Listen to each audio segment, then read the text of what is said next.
Let me ask you a question. When you think of the greatest play in college football history, what comes to your mind? Is it the Vince Young rushing touchdown that won the national championship against USC? Is it the 2nd and 26 play where the freshman quarterback Tua Tagovailoa broke the Georgia Bulldogs' hearts? Is it the Michael Crabtree game-winning touchdown that ended Texas national championship hopes in 2008? What about the biggest hit of all time on the defensive side of the ball from Jadeveon Clowney in the Outback Bowl? What about the fake pass handoff that Boise State pulled off against the Oklahoma Sooners? What about that one time when California was returning the kick and the band was on the field? Every play that we just briefly discussed are some of the ones that come to my mind first. However, there's one play that will always stick out to me, and it's because of the magnitude of it. I'm referring to the kick six. That one single play prevented Alabama from not just making it to the SEC championship, but also by default, not making it to the national championship. Why is that so important, you may ask? Great question, my friend. I'll let answer it. Because Alabama and Nick Saban were on the verge of a three-peat. We can all agree on this. There's no debate. Over the past 15, 20 years, Alabama has been the best team in all of college football. They've won the most national championships. And when people talk about what's the best Alabama team under Nick Saban, to me, it's not even close. It's the Alabama team in 2013.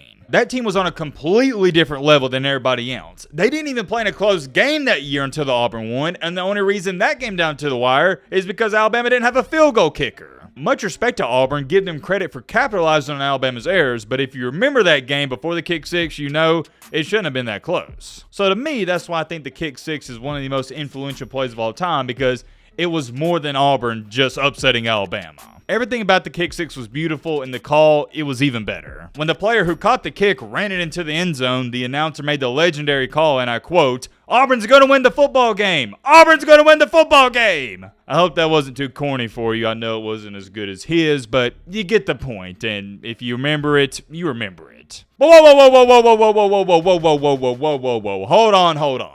As great as a play that was, as fantastic of a season it was for Auburn, as devastating as a loss it was for Alabama, what about the guy who returned that kick for a touchdown? For those of you who don't know, you should know if you're a real college football fan, his name is Chris Davis. I don't mean this in a disrespectful way, but most people know him only as the kick six guy, rightfully so. But here's the $1 million question, and it's the main reason we're making this video.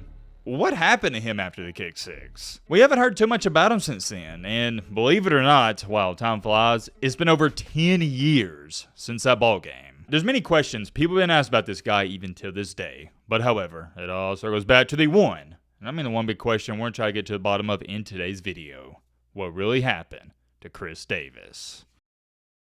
Ladies and gentlemen, boys and girls, hope I'll be having a great day. If not, hope this video can make it a little bit better. I do apologize. I know it was a long, lengthy intro, but sometimes it happens. It is what it is. So, since that was kind of long, we're just going to get straight into it. To get into Mr. Chris Davis' story, we got to throw it all the way back to where things started. I'm not going to spend too much time on his glory days, but I will tell you this, he was not a highly touted recruit. Played his high school football in Birmingham, Alabama, where he was only a 3-star recruit and ranked outside the top 1,000. Not 100, but 1,000 players. He didn't have teams drooling over him, and he didn't have a ton of offers, but one of the schools that did offer him, as you can know, I mean, I'm not going to drag this out or anything, it was Auburn. It made a ton of sense. His recruitment process was simple. Grew up near Auburn, so he decided to commit and sign there. Throughout his Auburn career, he was nothing special. He wasn't a great player. He wasn't elite. At best, I'd give him solid/good. If you want to go as far as saying he was good at Auburn, I'm not mad at you for that. On a scale of 1 to 10, if I had to grade him, I'd say it was somewhere around a 5.5 or 6. All throughout his career with the Tigers, he was a defensive back/cornerback. Here's a fun fact for you. Didn't have not one interception in 4 years at Auburn. He did rack up 192 total tackles. That's not too shabby. It's always funny when you talk about defensive backs and cornerbacks because the interceptions can kind of be misleading because technically, if you want to get nerdy with it, if you're an outstanding cornerback, that also means, or defensive back, whatever you want to call them, that teams aren't throwing your way. And if teams aren't throwing your way, you know what that means? You can't get interceptions. But I'm not going to divulge in that too much. That's a different conversation for a different day. Anyways, continuing along, when he won the game for Auburn with the magical and the miracle kick six, that was his senior year at Auburn. You want to talk about going out with a bang? He did just that. He helped lead the Auburn Tigers to the national championship game where they matched up with the Florida State Seminoles, in which the Seminoles won, and Kelvin Benjamin caught the game-winning touchdown over him. Speaking of Kelvin Benjamin, what happened to him? Maybe we need to make a video on him. Let me know in the comment section if you'd like to see that. After that heartbreaking end to his collegiate career, he would declare for the 2014 NFL Draft. Depending on what article and report you look at, there were some people saying, oh, well, he could be a 4th, 5th, 6th round pick.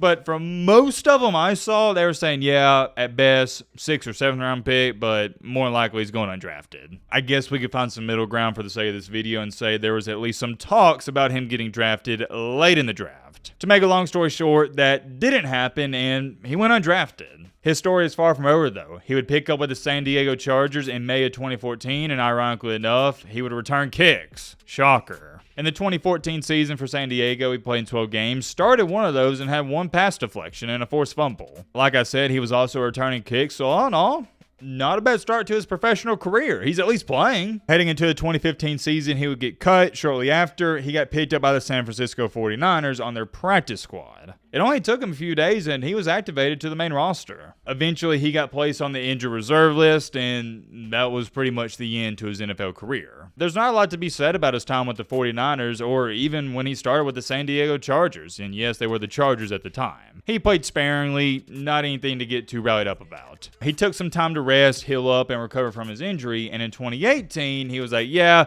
my NFL career is more than likely over, and instead of bouncing from practice squad to practice squad, I'm going to go where I know I can play. So he decided to go back home to Birmingham, and he signed with the Birmingham Iron of the AAF, which stands for the Alliance American Football League. He was still battling some lingering injuries, and he started out the season on the injured reserve list. Chris Davis couldn't get healthy, therefore, the team decided to waive him. The AAF decided to cease their operations in April 2019, which left Davis in limbo. Fast forward time into October 2019, he got selected by the Seattle Dragons that were a part of the XFL draft. Nothing came out of that at all, and he could have tried to play elsewhere, but he decided it's my time to get back to the game, and he started his coaching career. In August of 2020, he was officially named the cornerbacks coach for Pinson Valley High School, which is located in Alabama. Fast forward time into 2025, 5 years since he started out as a cornerbacks coach, he is still a coach. That is the newest of new updates. I know there's not a lot of crazy new updates to this story, but that's also because Chris Davis, and I got to clap it up to him for this.